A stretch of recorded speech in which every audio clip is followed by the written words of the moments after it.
ദൈവത്തിന് നാം വാഴ്ത്തപ്പെടുമാറാകട്ടെ. നമുക്ക് വീണ്ടും ദൈവസന്നിധിയിലേക്ക് കടന്നു വരുവാൻ തക്കവണ്ണം സ്വർഗത്തിലെ ദൈവം നൽകിയ ഈ നല്ല സന്ദർഭത്തിനായി ഞാൻ ദൈവത്തെ സ്തുതിക്കുന്നു. പ്രത്യേകിച്ച് എല്ലാ പ്രിയപ്പെട്ടവരെ ഹോപ്പ് ചാനലിലേക്ക് സ്വാഗതം ചെയ്യുന്നു. ഹോപ്പ് ചാനലിൻ്റെ പ്രവർത്തനങ്ങൾ നിങ്ങളുടെ ജീവിതത്തിൽ ഏറ്റവും സന്തോഷവും അനുഗ്രഹമായി തീരുന്നു എന്ന് ഞങ്ങൾ വിശ്വസിക്കുന്നു. പ്രത്യേകിച്ച് ഇവിടുന്ന് പ്രക്ഷേപണം ചെയ്യുന്ന ഓരോ ശുശ്രൂഷകളും കേൾക്കുകയും അതിലൂടെ നിങ്ങളുടെ ആത്മീയ ജീവിതം ശക്തിപ്പെടുകയും ചെയ്യട്ടെ. ഹോപ്പ് ചാനലിൻ്റെ പ്രവർത്തനങ്ങൾ നിങ്ങൾ ഓർത്ത് പ്രാർത്ഥിക്കുകയും ചെയ്യണം. നമ്മൾ ഈ ദിവസങ്ങളിൽ ചിന്തിച്ചു വരുന്ന പ്രസംഗ പരമ്പരകൾ എന്ന് പറയുന്നത് ആത്മീയമായതിനെക്കുറിച്ചാണ്.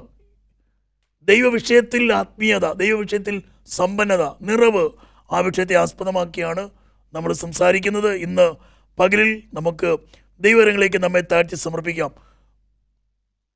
3 തരത്തിലുള്ള മനുഷ്യനെ കുറിച്ചാണ് നമ്മൾ ഇന്ന് പകലിൽ ചിന്തിക്കാൻ ആഗ്രഹിക്കുന്നത്.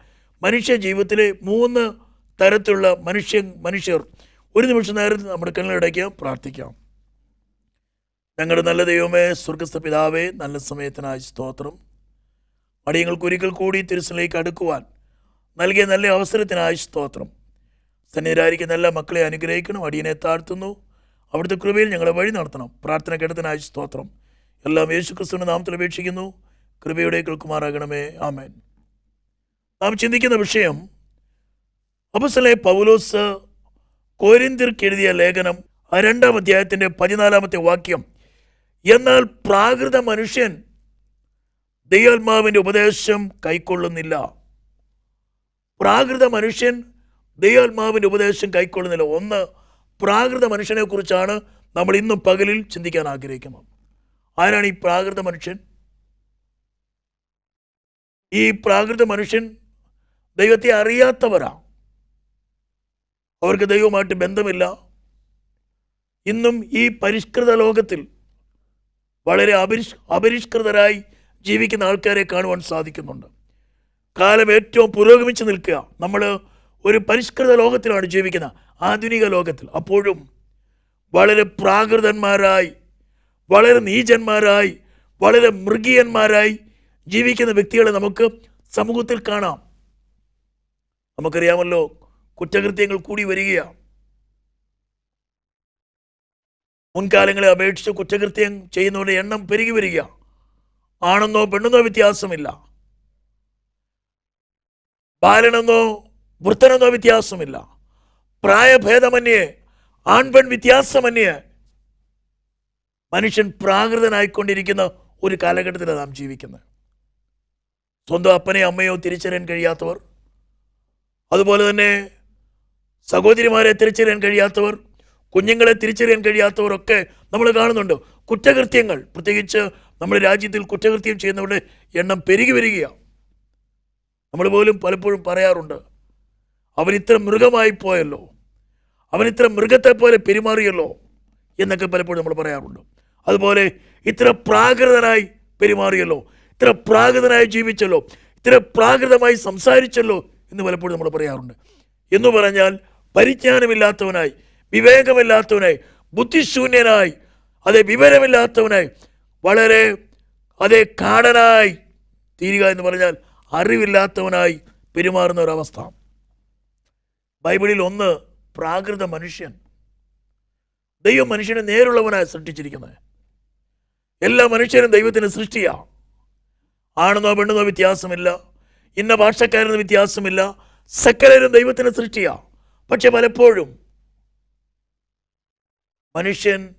മനുഷ്യനെ വേർതിരിക്കുന്നു. ഭാഷകളുടെ അടിസ്ഥാനത്തിൽ, നിറത്തിൻ്റെ അടിസ്ഥാനത്തിൽ, കുടുംബ മഹിമയുടെ അടിസ്ഥാനത്തിൽ, വിദ്യാഭ്യാസത്തിൻ്റെ അടിസ്ഥാനത്തിൽ ഒക്കെ മനുഷ്യനെ തരംതിരിക്കുന്ന ഒരു കാഴ്ച നാം കാണുന്നുണ്ട്. അതാണ് പ്രാകൃതം, പരിജ്ഞാനമില്ലായ്മ, വിവരമില്ലായ്മ. ഇവിടെ ബൈബിൾ ഇങ്ങനെ പറയുന്നു, പൗലോസ് ഇങ്ങനെ രേഖപ്പെടുത്തിയിരിക്കുന്നു, പ്രാകൃത മനുഷ്യൻ ദൈവാത്മാവിൻ്റെ ഉപദേശം കൈക്കൊള്ളുന്നില്ല, അതവന് ഭോഷത്വമായി തോന്നുന്നു. അവിശ്വാസികളുടെ എണ്ണം പെരുകിക്കൊണ്ടിരിക്കുക. ദൈവത്തിൽ വിശ്വസിക്കുന്നവരുടെ എണ്ണം കുറഞ്ഞു വരിക. അതുപോലെ തന്നെ നിരീശ്വരവാദികളുടെ എണ്ണം കൂടിക്കൊണ്ടിരിക്കുക. കാലം പുരോഗമിച്ചു, ലോകം പുരോഗമിച്ചു. വാർത്താവിനിമയ മേഖലകളിൽ, വിവര സാങ്കേതിക വിദ്യയിൽ, അതുപോലെ തന്നെ സാമ്പത്തികമായ അതേ ടെക്നോളജിപരമായ കാര്യങ്ങളിൽ, വൈദ്യശാസ്ത്ര മേഖലകളിൽ ഒക്കെ ലോകം അസാമാന്യമായ നേട്ടം കൈവരിച്ചിട്ടുണ്ട്. ശാസ്ത്രം പുരോഗമിച്ച് നിൽക്കുക. അപ്പോഴും പോഷത്വമായതിനെ, ദൈവികമായിരിക്കുന്ന മൂല്യങ്ങളെ, ധാർമ്മിക മൂല്യങ്ങളെ, ദൈവപ്രമാണങ്ങളെ, ദൈവകൽപ്പനകളെ വളരെ അതേ പോഷത്വമായി വിചാരിക്കുന്നവരുടെ എണ്ണം കൂടി വരികയാണ്. അതാണ് നമ്മൾ മനസ്സിലാക്കേണ്ടത്. നിരീശ്വരവാദിയാകുന്നത് അറിവില്ലാത്തവരല്ല, അറിവുള്ളവരാണ്, പഠിപ്പുള്ളവരാണ്, വിദ്യാഭ്യാസമുള്ളവരാണ്, കുലീനന്മാരാണ്, സമ്പന്നന്മാരാണ്. ദൈവത്തെ അറിയത്തില്ല എന്ന് പറഞ്ഞ് ജീവിക്കുന്ന അറിവില്ലായ്മ കൊണ്ടല്ല, അറിവ് കൂടിപ്പോയിട്ടാ. അങ്ങനെയുള്ളവരുടെ എണ്ണം കൂടിക്കൊണ്ടിരിക്കുക ഭൂമിയിൽ. നമ്മൾ പലപ്പോഴും അത് കാണുന്നുണ്ട്. മനുഷ്യന് പോഷത്വമായത് ചെയ്യാനാണ് ഇഷ്ടം, പക്ഷെ അതിൻ്റെ അനന്തര ഫലം എന്താണെന്ന് അറിയത്തില്ല.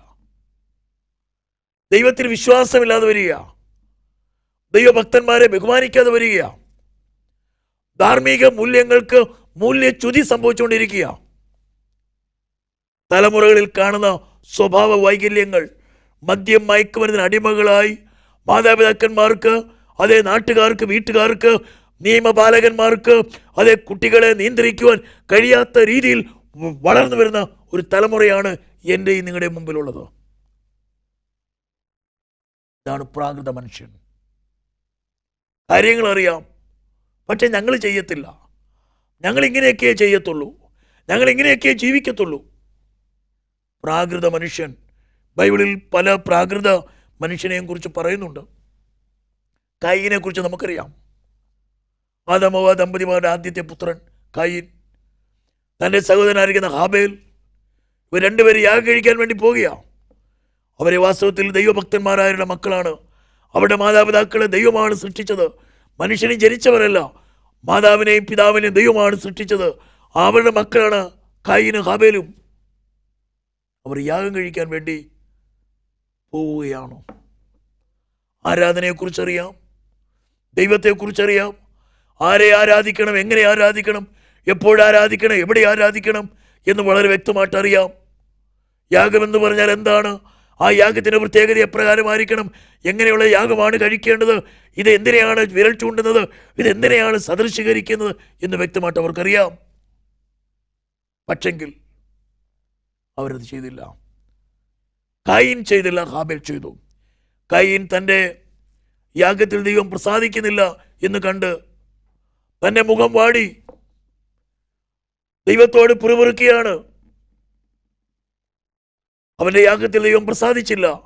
പ്രസാദിക്കാത്തതിൻ്റെ കാരണം അവനൊരു പ്രാകൃത മനുഷ്യനായിരുന്നു. മനുഷ്യനായിട്ടാണ് ജനിച്ചത്. ആദാം ഹവ്വ ദമ്പതികളുടെ മൂത്ത പുത്രനാണ്, കാര്യം ശരിയാ. പക്ഷേ അവനൊരു പ്രാകൃതനായിരുന്നു. മാതാപിതാക്കൾ യാഗം കഴിക്കുവാൻ പറയുമ്പോൾ ആ യാഗത്തിൻ്റെ വ്യവസ്ഥകളെ പാലിക്കാതെ അവൻ വന്നു എന്നാണ് നാം കാണുന്നത്.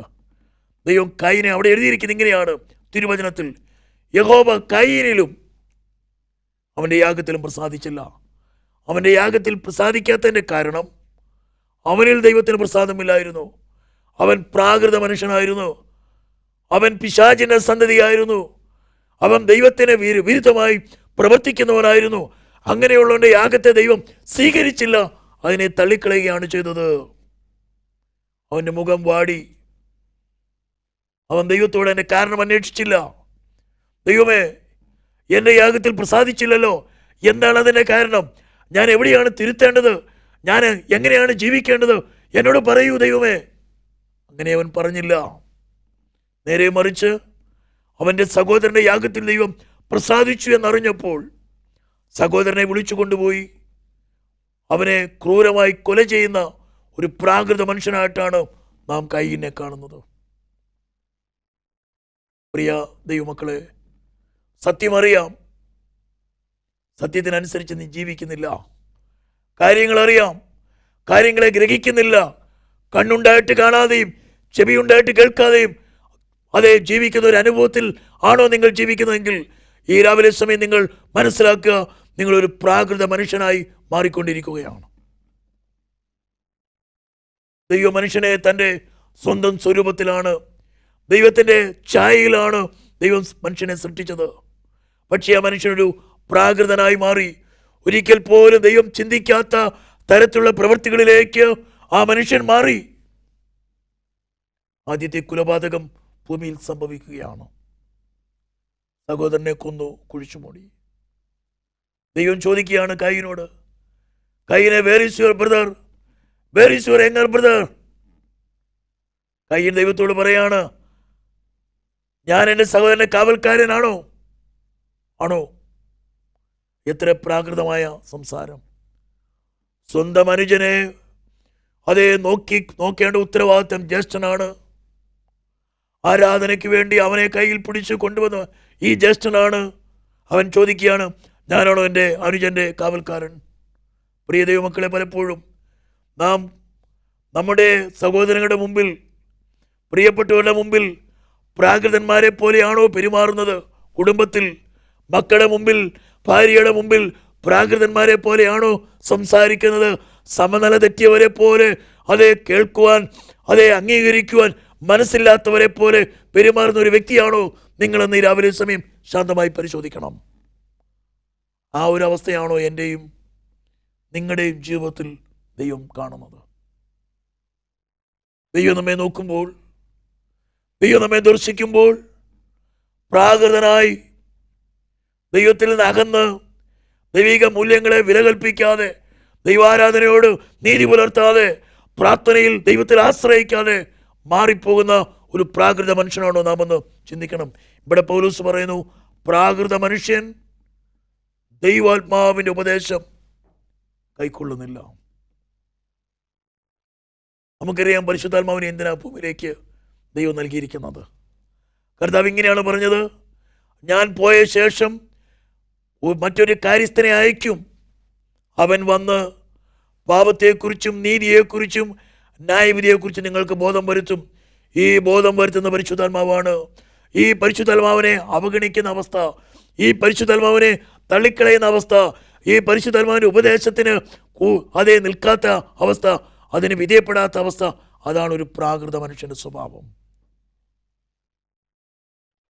നമ്മുടെ ജീവിതത്തിൽ പരിശുദ്ധാത്മാവിന് വിധേയപ്പെടുവാൻ മനസ്സില്ലാത്തവരായി, പരിശുദ്ധാത്മാവിനെ ധിക്കരിക്കുന്ന ഒരു പ്രവർത്തനത്തിൻ്റെ, പെരുമാറ്റത്തിൻ്റെ ഒരു ഉടമയായിട്ടാണോ ഞാൻ നിങ്ങളും ജീവിക്കുന്നത് എന്ന് ശാന്തമായി പരിശോധിക്കണം. പ്രാകൃത മനുഷ്യൻ. നാം അതുപോലെ തന്നെ യേശാവിനെ കുറിച്ച് കാണുന്നുണ്ട്. അബ്രഹാമിൻ്റെ കൊച്ചുമകൻ, അബ്രഹാമിൻ്റെ മകനായിരിക്കുന്ന ഇസഹാക്ക്, ഇസഹാക്കിൻ്റെ മക്കളാണ് യേശാവും യാക്കോവും. അവന് കൊച്ചുമകനാണ്, അബ്രഹാമിൻ്റെ കൊച്ചുമകനാണ്. അവൻ്റെ മുത്തച്ഛൻ വലിയ വിശ്വാസ വീരനാണ്. അവൻ്റെ പിതാവ് വലിയ പ്രാർത്ഥനാ മനുഷ്യനാണ് ഈ ഇസഹാക്ക്. പക്ഷേ യേശാവിനെ കുറിച്ച് കാണുന്നുണ്ട്, ദൈവത്തോട് മത്സരിച്ച്, ദൈവത്തിൽ നകന്ന്, മാതാപിതാക്കളെ ബഹുമാനിക്കാതെ സ്വന്തം ഇഷ്ടപ്രകാരം പോയ ഒരു വ്യക്തിയായിട്ടാണ് നാം യേശാവിനെ കാണുന്നത്. പ്രാകൃത മനുഷ്യൻ. ആ ഒരു പ്രാകൃത ബൈബിളിൽ ധാരാളം വ്യക്തികളെ നമ്മൾ ആ നിലയിൽ കാണുന്നുണ്ട്. സത്യമറിയാം, ദൈവത്തെ അറിയാം, ദൈവത്തിൻ്റെ കൽപ്പനകളറിയാം, ദൈവപ്രമാണങ്ങളറിയാം. പക്ഷെങ്കിൽ അതൊന്നും കൈക്കൊള്ളുവാൻ മനസ്സില്ലാതെ ഹൃദയം കഠിനപ്പെടുത്തിക്കൊണ്ട് അതേ സ്വന്തം നിലപാടിൽ ഉറച്ചു നിൽക്കുന്ന ഒരു അനുഭവം, അതാണ് പ്രാകൃത മനുഷ്യൻ. അങ്ങനെ ജീവിക്കുന്ന ഒരു വ്യക്തിയാണോ എന്ന് നിങ്ങൾ ശാന്തമായി പരിശോധിക്കണം. രണ്ടാമത് നമ്മൾ ചിന്തിക്കുന്ന മനുഷ്യൻ എന്ന് പറയുന്നത് ജഡീക മനുഷ്യൻ. ഒന്ന് പ്രാകൃത മനുഷ്യൻ, രണ്ട് ജഡീക മനുഷ്യൻ. കൊരിന്ത്യർക്ക് എഴുതിയ 1-ാം ലേഖനം 3-ാം അധ്യായം അതിൻ്റെ 1-ാമത്തെ വാക്യം വായിക്കാം. എന്നാൽ സഹോദരന്മാരെ, നിങ്ങളോട് ജഡീകരോട് എന്ന പോലെ അല്ല, ക്രിസ്തുവിൽ ശിശുക്കളായവരോടെന്ന പോലെ സംസാരിപ്പാൻ കഴിഞ്ഞുള്ളൂ എന്നാണ് പൗലോസ് പറയുന്നത്. സഹോദരന്മാരെ, നിങ്ങളോട് ജഡീകരോട് എന്ന പോലെ. നാം ജഡീകരാണോ? ആരാണ് ഈ ജഡീകൻ? നമ്മൾ ആദ്യമേ ചിന്തിച്ചു, പ്രാകൃത മനുഷ്യൻ ദൈവാത്മാവിൻ്റെ ഉപദേശം കൈക്കൊള്ളുന്നില്ല, ദൈവമായിട്ട് ബന്ധമില്ല, വളരെ പ്രാകൃതനായി, മൃഗീയനായി, പൈശാചികനായി ജീവിക്കുന്നു. പക്ഷേ ജഡീകൻ അതല്ല. ജഡികൻ സഭയ്ക്കകത്തുണ്ട്, പ്രാർത്ഥനയിലുണ്ട്, ആരാധനയിലുണ്ട്, വചനം പ്രസംഗിക്കുന്നുണ്ട്, വചനം വായിക്കുന്നുണ്ട്, ആത്മീയ കാര്യങ്ങൾക്ക് താല്പര്യമുണ്ട്. വേണ്ട താല്പര്യമില്ല, പക്ഷെ താല്പര്യമുണ്ട്. അവിടെ ഇവിടെയൊക്കെ ഉണ്ട്. പള്ളിയിലാണെങ്കിലും ഉണ്ട്, ഉറക്കം തൂങ്ങാനാണെങ്കിലും പള്ളിക്കകത്തുണ്ട്.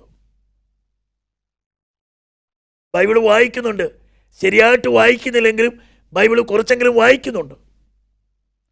പ്രാർത്ഥിക്കേണ്ടതുപോലെ പ്രാർത്ഥിക്കുന്നില്ല എങ്കിലും പ്രാർത്ഥിക്കുന്നുണ്ട്. ദൈവത്തെ അറിയുന്നുണ്ടോ എന്ന് ചോദിച്ചാൽ ദൈവത്തെ അറിയുന്നുണ്ട്, പക്ഷെ അറിയേണ്ടതുപോലെ അറിയുന്നില്ല. ജഡികർ. ആൾക്കാർ നോക്കുമ്പോൾ ആത്മീയരായിട്ട് തോന്നും, വിശുദ്ധനായിട്ട് തോന്നും, ദൈവഭക്തനായിട്ട് തോന്നും, പക്ഷെങ്കിൽ ജഡികനായി മാറുന്ന ഒരവസ്ഥ. ആ ഒരവസ്ഥയാണോ നമ്മുടെ ജീവിതത്തിൽ നിന്ന് ശാന്തമായി ചിന്തിക്കുക. ദൈവം നമ്മെക്കുറിച്ച് ആഗ്രഹിക്കുന്നത് ആത്മീയരായി ജീവിക്കുവാനാണ്. പക്ഷെ ഇവിടെ ജഡികനായി ജീവിക്കുക. ഇന്ന് പല വിശ്വാസികളും, പല പ്രവർത്തകരും, പല ശുശ്രൂഷകന്മാരും ഇന്ന് ജഡികരാണ്. അതിന് കാരണം ഞാൻ പറയാം. അവർക്ക് ലോകപരമായ കാര്യങ്ങളാണ് ഏറ്റവും വലുത്. ഞാൻ ജഡികരെന്ന് പറയാൻ കാരണം, അവർ സിനിമയും ടി വിയും, അവർ കോമഡിയും, അവർ മറ്റും വാട്സപ്പിലും പലതിലും ഒക്കെ നോക്കി അവരുടെ സമയം ഇങ്ങനെ ചെലവഴിക്കുക. പക്ഷെ അവർ വിശ്വാസികളാണോ? ആണ്. പാസ്റ്റർമാരാണോ? ആണ്. ആത്മീയ കാര്യങ്ങൾ കൈകാര്യം ചെയ്യുന്നവരാ. പക്ഷെങ്കിൽ ജഡികമാണ് താല്പര്യം. സമ്പത്തുണ്ടാക്കണം, നല്ലത് ഭക്ഷിക്കണം, നല്ല രീതിയിൽ അണിഞ്ഞൊരുങ്ങണം, നല്ല വസ്ത്രം ധരിക്കണം, നല്ല മാന്യത കിട്ടണം, അധികാരമോഹം, അധികാര സ്ഥാനമാനം, ഇതൊക്കെ ചിന്തിച്ച് ജീവിക്കുന്ന ആൾക്കാർ. പക്ഷെ അവർക്ക് ദൈവത്തെ അറിയാം. അവർ ജഡികർ. നാം ജഡികരാണോ പ്രിയ ദൈവമക്കളെ? ദൈവം നമ്മെ കാണാൻ ആഗ്രഹിക്കുന്ന ആത്മീയരായിട്ടാണ്. പക്ഷെ ഇവിടെ ജഡികരായി മാറുന്ന ഒരവസ്ഥ. ജഡിക കാര്യങ്ങൾ പലപ്പോഴും ചിന്തിക്കുന്ന മുഴുവൻ ജഡികമായതാണ്. നമ്മുടെ പിതാവായിരിക്കുന്ന അബ്രഹാമിനെയൊക്കെ നമുക്കറിയാം. അദ്ദേഹം വലിയ ധനാഢ്യനായിരുന്നു, സമ്പന്നനായിരുന്നു. പക്ഷെ അപ്പോഴും അബ്രഹാമിൻ്റെ ദൃഷ്ടി എന്ന് പറയുന്നത് സ്വർഗത്തിലേക്കാണ്. ദൈവം ശില്പിയായി നിർമ്മിച്ച അടിസ്ഥാനമുള്ളതായ ഒരു നഗരത്തിനാണ് അബ്രഹാം നോക്കിയിരുന്നത്. ദാവീദ് അങ്ങനെ തന്നെയാണ്. ദാവീദ് പറയുന്നത്, എൻ്റെ കണ്ണ് പർവ്വതങ്ങളിലേക്ക് ഉയർത്തുന്നു, എൻ്റെ സഹായം ആകാശത്തെയും ഭൂമി ഉണ്ടാക്കിയ യഹോവയിലാണ്. തൻ്റെ കണ്ണുകൾ, തൻ്റെ ചിന്തകൾ ദൈവത്തിലായിരുന്നു. പക്ഷേ ഇന്ന് ജഡികരായിരിക്കുന്ന പലരുടെയും ചിന്തകൾ ഭൂമിയിലുള്ള കാര്യമാണ്. തങ്ങൾക്ക് വീട് വേണം, ബംഗ്ലാവ് വേണം, കാറ് വേണം, ബാങ്ക് ഡെപ്പോസിറ്റ് വേണം, കുഞ്ഞുങ്ങൾ നല്ല നിലയിൽ എത്തിച്ചേരണം, അവരെ നല്ല നിലയിൽ പഠിപ്പിക്കണം, എന്നിട്ട് ഈ ഭൂമിയിൽ ജീവിക്കണം. എന്നാൽ ആത്മീയമുണ്ട്, പ്രാർത്ഥനയുണ്ട്, വിശ്വാസമുണ്ട്, പക്ഷെങ്കിൽ എന്നാൽ പക്ക ജഡികനായിട്ട് ജീവിക്കുന്നു. ആ ഒരവസ്ഥയാണ് നമ്മുടെ ജീവിതത്തിൽ. ശാന്തമായി നാം പരിശോധിക്കണം. ഇവിടെ പൗലോസ് മൂന്നാമത് നമുക്ക് ഈ ജഡികരായി ജീവിച്ച വ്യക്തികളെ വേഗത്തിലൊന്ന് പറയാം. ലോത്ത് അബ്രഹാമിൻ്റെ കൂടെയാണ് നടന്നത്, അബ്രഹാമിൻ്റെ ദൈവത്തെ ആരാധിച്ചത്. പക്ഷേ ജഡികനാ. നോട്ടം മുഴുവൻ സോദോമിലെ സമ്പത്തിലാണ്.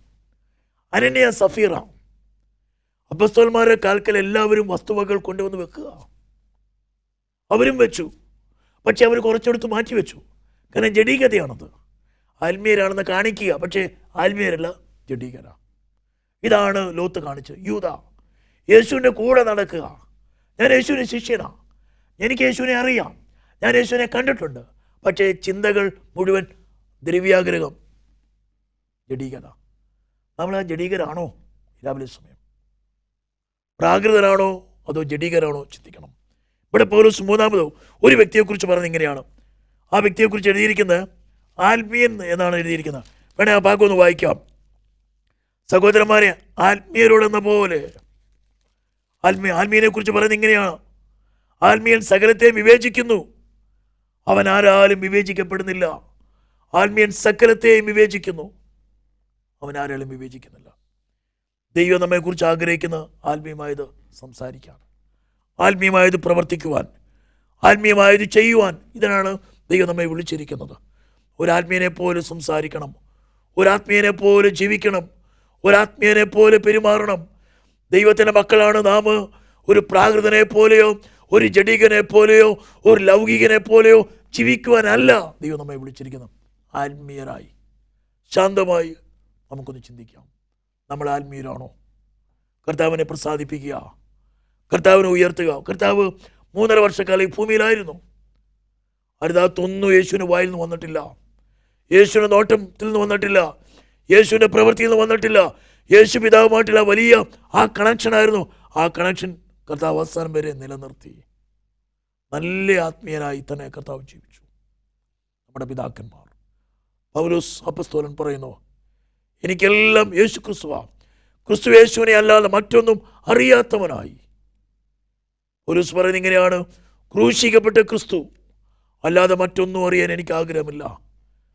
എൻ്റെ രാജ്യത്തിൽ എത്ര പേര് രോഗിയായി മാറുന്നു, എത്ര പേര് ജോലിയിൽ പ്രവേശിക്കുന്നു, എത്ര പേര് കുടുംബജീവിതത്തിൽ ജീവിക്കുന്നു, ഇതെനിക്കറിയേണ്ട കാര്യമില്ല. പലപ്പോഴും നമ്മുടെ നേട്ടങ്ങൾ, നമ്മുടെ ചിന്തകൾ ഭൗതികത്തിലേക്കാണ്. നമ്മളൊരു ആത്മീയരായിരിക്കണം. ഉണ്മാനും ഉടുപ്പാനും ഉണ്ടെങ്കിൽ മതി. ഈ ഭൂമിയിൽ കാണുന്നതെല്ലാം താൽക്കാലികമാണ്. ദൈവം നമുക്കൊരുക്കുന്ന ആ നിത്യത അനശ്വരമാണ്. അനശ്വരമായ നിത്യതയ്ക്ക് വേണ്ടി ഒരുങ്ങുവാൻ ഈ രാവിലെ സമയം നമ്മെ തന്നെ സമർപ്പിക്കാം. നാം ദൈവത്തിൻ്റെ സന്നിധിയിൽ ദൈവത്തിൻ്റെ മക്കൾ എന്ന് പറയുമ്പോൾ അവർ ജഡീകരല്ല, അവർ ലൗകികരല്ല, അവർ പ്രാകൃതരല്ല, മറിച്ച് അവർ ആത്മീയരാണ്. ആത്മീയരായി ജീവിക്കുവാൻ, ആത്മീയമായത് സംസാരിപ്പാൻ, ആത്മീയമായത് ചെയ്യുവാൻ നമ്മെ തന്നെ ദൈവ കരങ്ങളിലേക്ക് നമുക്ക് സമർപ്പിക്കാം. കാലേബ് ആത്മീയനായിരുന്നു, യോശുവ ആത്മീയനായിരുന്നു. കാലേബിൻ്റെ കൂടെ വന്നവർ, ദേശം ഉറ്റുനോക്കിയവർ, ആ ദേശം നമുക്ക് കീഴടക്കാൻ പറ്റത്തില്ല എന്ന് പറഞ്ഞ് ജനത്തെ നിരാശയിലേക്ക് തള്ളിവിടുമ്പോൾ ആത്മീയനായിരിക്കുന്ന യോശുവയും കാലേബും പറഞ്ഞു, ദൈവം നമ്മോട് കൂടെ ഉണ്ടെങ്കിൽ നമുക്കത് സാധിക്കും. അതാണ് ആത്മീയൻ. സകലത്തെയും അനുകൂലമായി വിവേചിക്കുന്നു. യോസേഫ് ആത്മീയനായിരുന്നു, പൗലോസ് ആത്മീയനായിരുന്നു, സ്തേഫാനോസ് ആത്മീയനായിരുന്നു. അവരെല്ലാവരും ദൈവത്തിൽ മാത്രം പ്രത്യാശ വെച്ച് മുന്നോട്ട് പോയി. നാം ഈ രാവിലെ സമയം നമ്മുടെ പ്രത്യാശ, നമ്മുടെ ചിന്തകൾ ആത്മീയമായതാണോ? നമ്മുടെ പിതാക്കന്മാരെ പോലെ പ്രതികൂലങ്ങളെ കണ്ട് പതറാതെ, സാഹചര്യങ്ങളിലേക്ക് നോക്കാതെ, ചുറ്റുപാടുകളിലേക്ക് നോക്കാതെ, ദൈവത്തിൽ മാത്രം മുൻനിർത്തി, ദൈവത്തിൽ ആശ്രയിച്ച് ഒരു വിശുദ്ധിയുള്ള ജീവിതം, ഒരു ഭക്തിയുള്ള ജീവിതം, പ്രത്യാശപൂരിതമായ ജീവിതം, അതെ നയിക്കുവാൻ തക്കണം. ഈ രാവിലെ സമയം ദൈവകരങ്ങളിൽ നമ്മെ സമർപ്പിക്കാം, നമ്മുടെ കണ്ണുകളടയ്ക്കാം, പ്രാർത്ഥിക്കാം. ഞങ്ങളുടെ നല്ല ദൈവമേ, സ്വർഗ്ഗസ്ഥ പിതാവേ, നല്ല സമയത്തിനായി സ്തോത്രം. അടിയങ്ങൾക്കൊരിക്കൽ കൂടി തിരുസനിലേക്ക് അടുക്കുവാൻ ഈ രാവിലെ സമയം ഞങ്ങളെ സഹായിച്ച കൃപയ്ക്കായി സ്തോത്രം. ഞങ്ങൾ പ്രാകൃതരാകാതെ, ജഡീകരാകാതെ, കർത്താവെ ലൗകികന്മാരാകാതെ ആത്മീയരായി ജീവിപ്പാൻ ഞങ്ങളെ സഹായിക്കണം. വചനം കേട്ട എല്ലാ മക്കളെയും അവിടുന്ന് അനുഗ്രഹിക്കണം. ഹോപ്പ് ചാനലിൻ്റെ എല്ലാ പ്രവർത്തനങ്ങൾക്കായി സ്തോത്രം. അനുഗ്രഹിക്കണം, സഹായിക്കണം. അടിയനെ താഴ്ത്തുന്നു, പ്രാർത്ഥന കേട്ടതിനായി സ്തുതിക്കുന്നു. സകലതും അവിടുത്തെ പ്രിയപുത്രൻ ഞങ്ങളുടെ രക്ഷകനുമായ യേശു ക്രിസ്തുവിന്റെ വിലയേറിയ നാമത്തിൽ അപേക്ഷിക്കുന്നു. കൃപയോടെ കേൾക്കുമാറാകണമേ. ആമേൻ. എല്ലാ പ്രിയപ്പെട്ട ദൈവമക്കൾക്കും ഒരിക്കൽ കൂടി എൻ്റെ സ്നേഹബന്ധനത്തെ അറിയിക്കുന്നു. പ്രത്യേകിച്ച് ഹോപ്പ് ചാനലിൽ നിന്ന് പ്രക്ഷേപണം ചെയ്യുന്ന എല്ലാ പ്രോഗ്രാമും നിങ്ങൾ കാണുകയും മറ്റുള്ളവരെ കാണുവാൻ തക്കവണ്ണം ഒരുക്കുകയും ചെയ്യണം. ദൈവം നിങ്ങളെ സമൃദ്ധിയായിട്ട് അനുഗ്രഹിക്കട്ടെ. നിങ്ങളുടെ പ്രാർത്ഥനയിൽ ഹോപ്പ് ചാനലിൻ്റെ വിവിധങ്ങളായ പ്രവർത്തനങ്ങളെ ഓർത്ത് പ്രാർത്ഥിക്കണമെന്ന് അപേക്ഷിക്കുന്നു. ദൈവം നമ്മെ അനുഗ്രഹിക്കട്ടെ.